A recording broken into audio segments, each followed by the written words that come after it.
Friends अस्सलाम वालेकुम। कैसे हैं आप सब लोग? आई होप आप सब लोग बिल्कुल ठीक ठाक होंगे, खैर खैरियत से होंगे और अल्हम्दुलिल्लाह हम भी खैर खैरियत से हैं। आज का व्लॉग स्टार्ट करते हैं सहरी के साथ। सहरी में हम लोग ले रहे हैं दही, उसके बाद सालन रात में जो भी बनता है वो, और पराठा मेरा तो फेवरेट है। उससे पहले कर लेते हैं जी दवाई। सब लोग पूछ रहे होंगे कि किस चीज़ की दवाई है, तो ये है जी मोहरों की दवाई। बहुत ज़्यादा सिलाई वगैरह करने की वजह से और बहुत ज़्यादा बैठने की वजह से मोहरों में थोड़ा सा गैप आ गया, तो ये एक जो पंसार की तरफ से होती है ना, वो वाली दवाई है, ये मैं ले रही हूँ। आई होप सो कि ये असर करे और इसके इस्तेमाल से कुछ ना कुछ फ़र्क हो, वरना तो आजकल बैकबोन में इतना ज़्यादा पेन है ना कि बस क्या ही बताएं। चलें अब करते हैं सहरी, उसके बाद मिलते हैं आप सबसे। सहरी करने की कुछ ही देर बाद कोई इतनी फिट वाली नींद आती है ना, मैं तो बस तभी सो जाती हूँ, क्योंकि पूरी रात जागना होता है, काम करना होता है, तो मुझे सहरी के बाद फ़ौरन से नींद आ जाती है। फिर इंसान जब उठता है ज़ोहर की नमाज़ के वक्त, तकरीबन मैं 12 बजे तक उठ जाती हूँ। फिर मैंने ये मलाई वगैरह जो भी इतने सारे रमज़ान के दिनों में आती रह गई थी, तो मैंने कहा इसका काम जल्दी से कर लूँ ताकि फ़्रिज खाली हो जाए। ईद पर बहुत ज़्यादा रश नहीं होना चाहिए फ्रिज में, क्योंकि अगर इंसान मीठा बनाकर या कुछ इस तरीके से रखता है तो जगह ही नहीं होती रखने की, और एक चीज़ की स्मेल दूसरी चीज़ में ना हो, इसलिए भी बेहतर है कि वक्तन फ़वक्तन फ्रिज को खाली कर लिया जाए और साफ़ भी करते रहते हैं।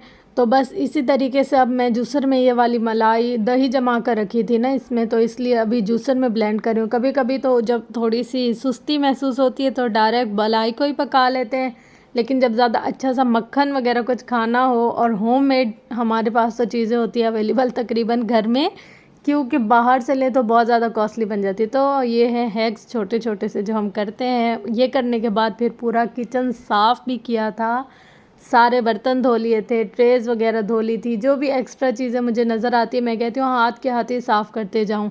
रुमाल वगैरह जब रमज़ान स्टार्ट हुआ था फिर धोए थे, तो अब तो बस उनकी हालत सही हो गई थी, तो मैंने कहा अब भी धो लेते हैं। काफ़ी सारे वक्तन फ़वक्तन इस्तेमाल होते रहते हैं, इतने ज़्यादा गंदे नहीं होते, हाथ के हाथ ही इंसान धो ले तो सही रह जाता है।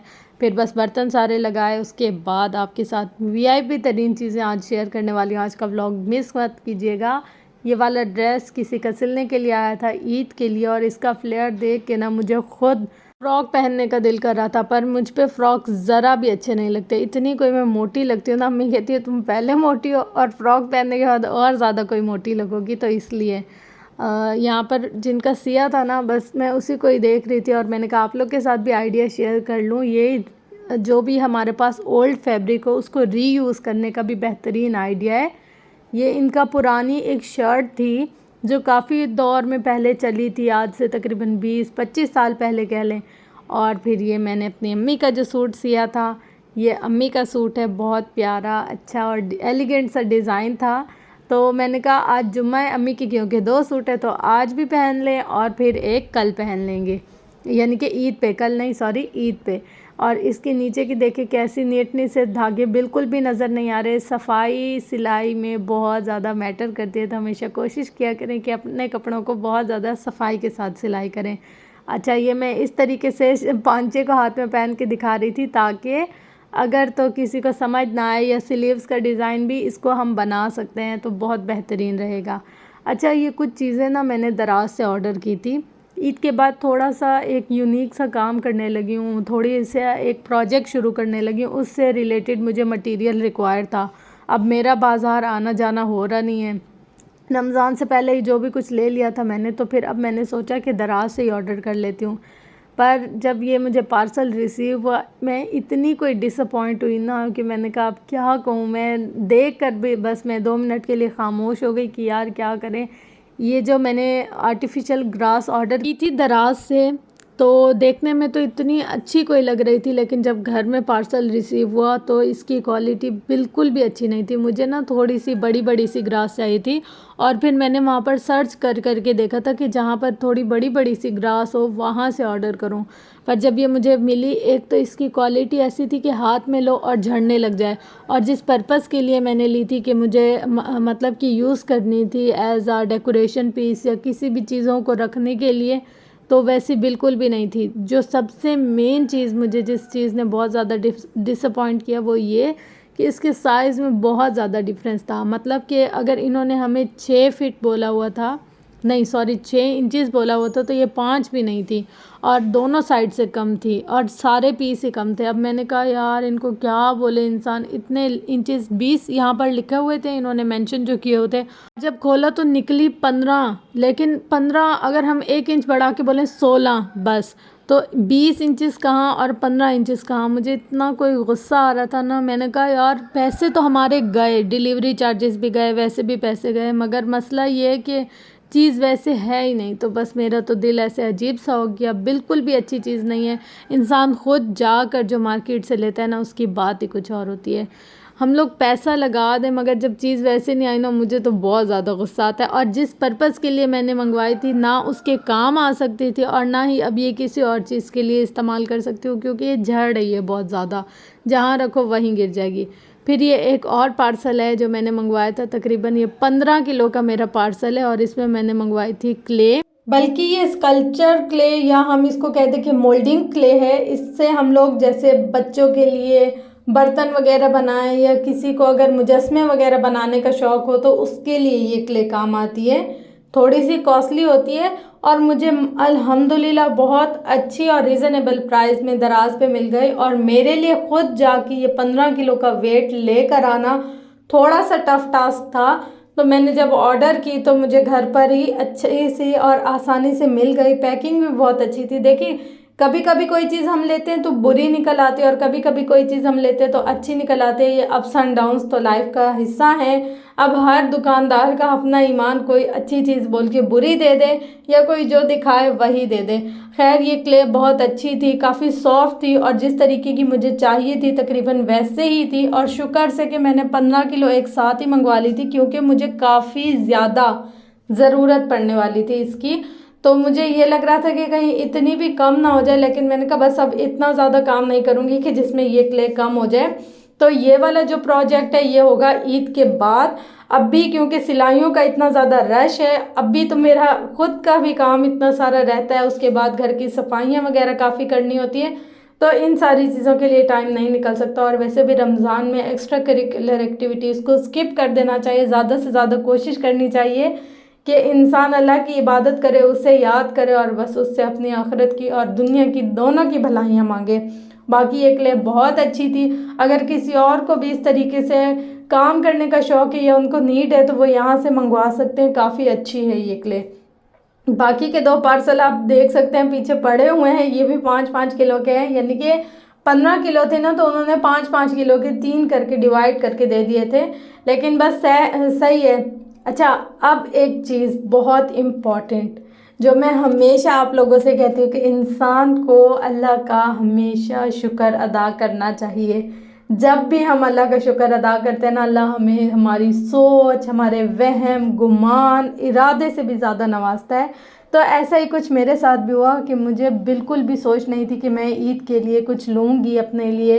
मैंने कहा था कि जो पहले ले लिया था, अम्मी को जो सूट पसंद नहीं आया था, पिछले व्लॉग्स में आपको दिखाया था। अच्छा, अगर नहीं भी दिखाया था तो उसका लिंक मैं अटैच कर लूँगी डिस्क्रिप्शन में, आप देख लीजिएगा।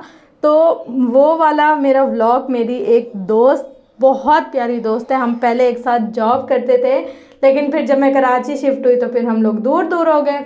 उसने मेरा वो व्लॉग देखा, तो बेसिकली मैं कह सकती हूँ कि मेरी सब्सक्राइबर ने मेरे लिए भेजी है ईदी, क्योंकि अब वो कहती है कि नहीं मैं तुम्हारी दोस्त कम और तुम्हारी सब्सक्राइबर ज़्यादा हो गई हूँ, क्योंकि मैं रोज़ तुम्हारे व्लॉग्स देखती हूँ। मतलब जब भी आते हैं, रोज़ तो नहीं आते हैं मेरे व्लॉग, पर जब आते हैं मैं तब ज़रूर देखती हूँ। तो उसने मेरे लिए ये इतना खूबसूरत सा जोड़ा मेहंदी चूड़ी भेजी है ईद का गिफ्ट, कि मेरी दोस्त ईद पर ये ना हो कि बस ऐसे ही ठहरी रहे या उदास रहे। तो इतनी खुशी हुई, लेकिन उससे पहले आंखों में शुक्र के आंसू आ गए कि अल्लाह, हम तो कभी इतनी चीज़ों की तवक्का भी नहीं करते हैं, हमारी तो सोच या जहन भी नहीं होता इन चीज़ों की तरफ, और तू कैसे कैसे वसीले बनाता है, कैसे कैसे हमें खुश करने के लिए असबाब पैदा करता है।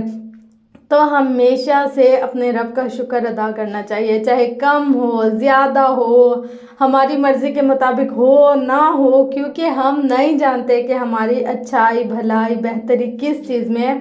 आप लोग भी एक दफ़ा इस चीज़ को ज़रूर अपनी लाइफ में आजमा के देखें कि जो लोग शुक्र अदा करते हैं, तवक्कल करते हैं, अल्लाह उनको कैसे कैसे ज़रियों और वसीलों से नवाजता है। बस अब मैंने अपने इस सूट को भी सीना है और ईद पर पहन के दिखाना है। आप लोग सब भी मुझे कमेंट बॉक्स में ज़रूर बताइएगा कि आप लोग को मेरा ईद का सूट कैसा लगा। ये इसके गले का पैच है, बहुत खूबसूरत सूट है और हर चीज़ अलग अलग से है। देखिए मैं आपको खोल खोल कर भी दिखा रही हूँ। ये बैक है, इसकी बैक बिल्कुल प्लेन है और फैब्रिक काफ़ी अच्छा है। ये ख़ुद तो नहीं लेकर आ सकती थी, तो इन्होंने ऑनलाइन ऑर्डर कर दिया है मेरे लिए। तो मैं पूछ लूँगी कि कौन सा पेज है और कहाँ से आपने ऑर्डर किया है। बाकी सूट वाकई में बहुत खूबसूरत है। ये स्लीव्स है, इसकी कपड़ा भी काफ़ी अच्छा लग रहा है। ऐसा नहीं फील हो रहा कि कपड़ा कम होगा या हमारा ड्रेस बनेगा नहीं या ड्रेस ख़राब लगेगा। सब कुछ मुझे तो ऐसा लग रहा है कि पूरा है, प्रॉपर, बिल्कुल हर चीज़ सही मेजर की हुई है इन्होंने।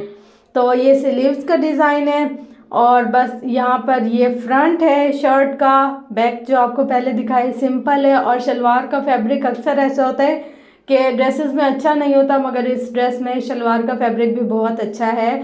तो थैंक यू सबसे पहले अल्लाह ताला का, उसके बाद मेरी दोस्त का, बल्कि नहीं दोस्त नहीं सब्सक्राइबर का, कि उन्होंने मेरे लिए इतना प्यारा सूट लेकर दिया। और मेरी सोच भी नहीं थी, मेरा दिल भी नहीं था इतना अच्छा खूबसूरत सा सूट कि मेरे पास होगा ईद पर अल्लाह ने दे दिया।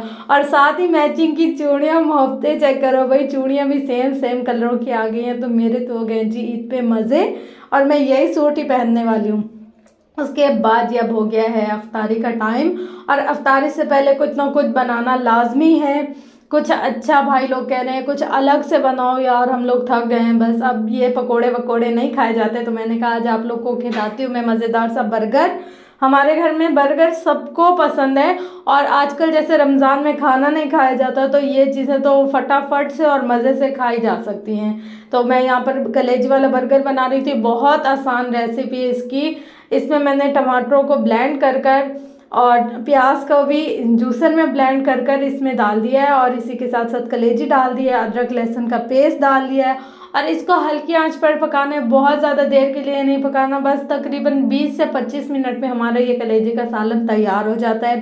पानी वानी इतना भर भर कर इसमें नहीं डालना, बस जो पेस्ट हमने प्याज का डाला होगा और टमाटर का जो अपना पानी निकलेगा उसी में ही कलेजी पकेगी। जो नॉर्मल रूटीन के मसाले होते हैं, नमक, सफ़ेद जीरा, सूखा धनिया डालकर हम इसका पानी खुश्क कर लेंगे। उसके बाद दही डालकर इसकी भुनाई कर लेंगे, और इतनी भुनाई करनी है कि तेल की तरी ऊपर नज़र आने लग जाए। जब तेल की तरी बिल्कुल ऊपर नज़र आने लग जाए और दही के ज़रे ख़त्म हो जाए और बिल्कुल भुन जाए, तो फिर हम इस स्टेज पर हमने इसका चूल्हा बंद कर देना है। और उसके बाद जी हम अपनी ब्रेड्स वगैरह को कट करके इसके अंदर डाल देंगे। तो ये था जी मेरा आज का व्लॉग। आई होप मेरी आज की वीडियो आपको पसंद आई होगी। कुछ ना कुछ सीखने को, कुछ ना कुछ अच्छा करने को, कुछ ना कुछ अच्छा देखने को आपको ज़रूर मिला होगा। मेरी हमेशा से कोशिश होती है कि आप लोग के लिए अच्छी से अच्छी और पॉजिटिव चीज़ लाऊं, कि जो हमारी ज़िंदगी के स्ट्रेस को काफ़ी हद तक कम कर दे, या अगर बिल्कुल भी ख़त्म नहीं कर सकती तो थोड़ी देर के लिए किसी ना किसी के चेहरे पे मुस्कुराहट ज़रूर आ जाए। कभी भी अल्लाह की ज़ात से नाउम्मीद और मायूस नहीं होना चाहिए। हमें नहीं पता होता, हम तो थोड़ा सोच रहे होते हैं, पर उसने हमारे लिए कितना बेहतरीन, कितना अच्छा सोचा है, ये हमारे वहम और गुमान में भी नहीं होता। तो हमेशा अपने रब से अच्छा गुमान, अच्छी सोच, अच्छी उम्मीद रखनी चाहिए। और ये रमज़ान का इतना बाबरकत महीना है, और अब तो इसकी आखिरी सातें गुजर रही हैं, जो कि हर लम्हा, हर घड़ी हमारे लिए बहुत कीमती और बहुत ही ज़्यादा अहमियत की हामिल है। तो इसमें मुझे अपने घर वालों को, दोस्तों, अहबाब, रिश्तेदारों को, हर किसी को दुआ में ज़रूर याद रखिएगा, और ख़ास तौर पर अपनी और हम सब मुसलमानों की मग़फ़िरत की दुआ कीजिएगा, और पाकिस्तान की अच्छाई, भलाई और बेहतरी की भी दुआ कीजिएगा। इंशाल्लाह मिलते हैं नेक्स्ट वीडियो में। तब तक के लिए अपना गिरदो नवा और अहलो अयाल का बहुत ज़्यादा ख्याल रखिएगा। ये है बर्गर की फ़ाइनल लुक। अगर रेसिपी आपको पसंद आए तो ज़रूर ट्राई कीजिएगा, और अपना फ़ीडबैक भी कमेंट बॉक्स में मेरे साथ ज़रूर शेयर कीजिएगा। मिलते हैं नेक्स्ट वीडियो में, तब तक के लिए लव यू ऑल, अल्लाह हाफिज़।